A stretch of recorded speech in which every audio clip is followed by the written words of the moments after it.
Madaling araw pa lang, ramdam na ang sigla sa paligid ng event venue.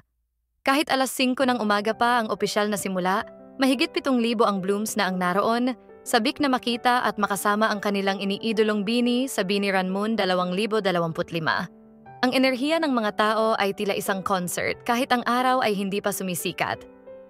Sa artist tent, handa na ang bini para sa kanilang interview kay MJ Felipe. Ang unang tanong ni MJ ay kung ano ang nararamdaman nila na nagbabalik ang Runman. As usual, nagpasahan na naman ng mic. Si Mika ang unang humawak, nagbigay ng simpleng sagot at mabilis na ibinigay ang mic kay Gwen. Si Gwen naman, matapos ang ilang paligoy-ligoy, iniabot kay Colette. Si Colette, na palaging nagpapatawa, bumalik kay Mika, na sa huli nagbigay kay Aya. Nakangiti si Aya nang magsimula. Actually, sakto po yung tanong nyo kasi ako po talaga yung unang nag-bring up ng idea na gawin ulit ang Bini Run Moon. Sabi ko po sa team namin, why not bring this back kasi ang saya niya before? Kaya, eto, sobrang fulfilling po na andito tayo ngayon. Napunta rin ang usapan sa kanilang mga naging bakasyon bago ang event.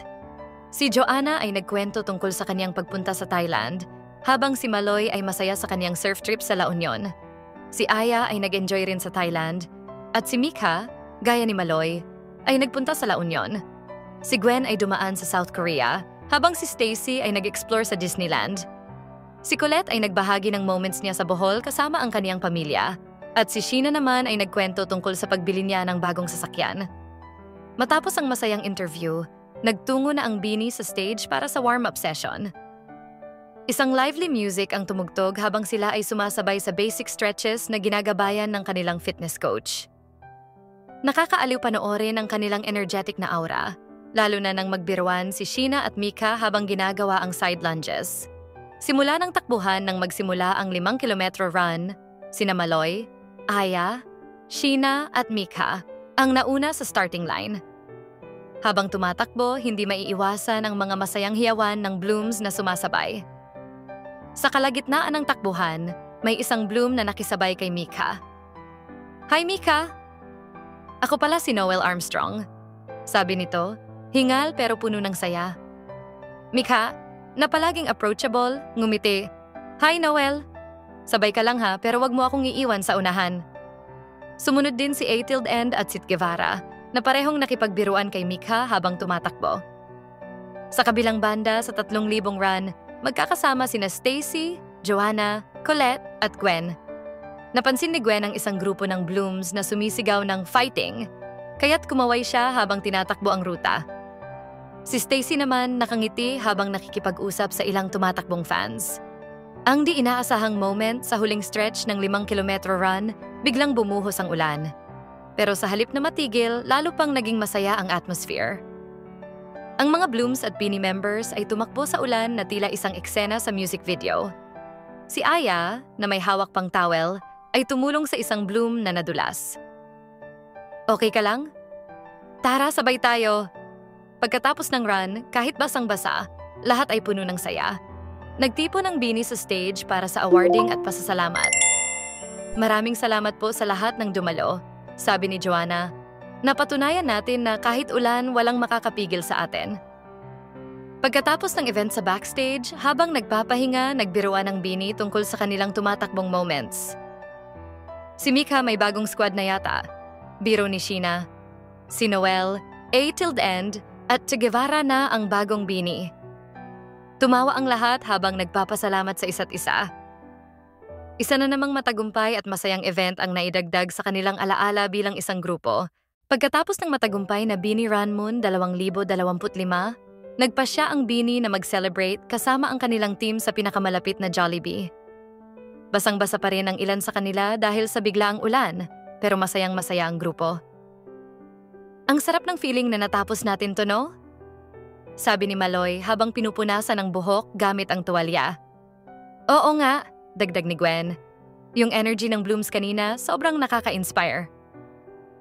Habang naghihintay ng order, nauwi ang usapan sa viral issue tungkol sa security guard ng SM at ang di umano'y batang nagtitinda ng sampagita.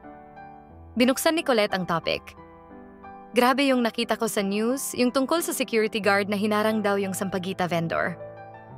"Oo, nakita ko rin yun," sagot ni Mika. Akala mo talaga bata yung vendor kasi naka-high school uniform. Pero 22 taong gulang na pala siya. Kaya siguro hindi agad napansin ng guard. Nagbigay ng opinyon si Sheena habang nakatingin sa mga kasama. Medyo complicated yung situation. May rules kasi talaga ang mga malls na bawal ang mga nagtitinda sa loob, lalo na kung informal. Siguro, sinusunod lang nung guard yung trabaho niya.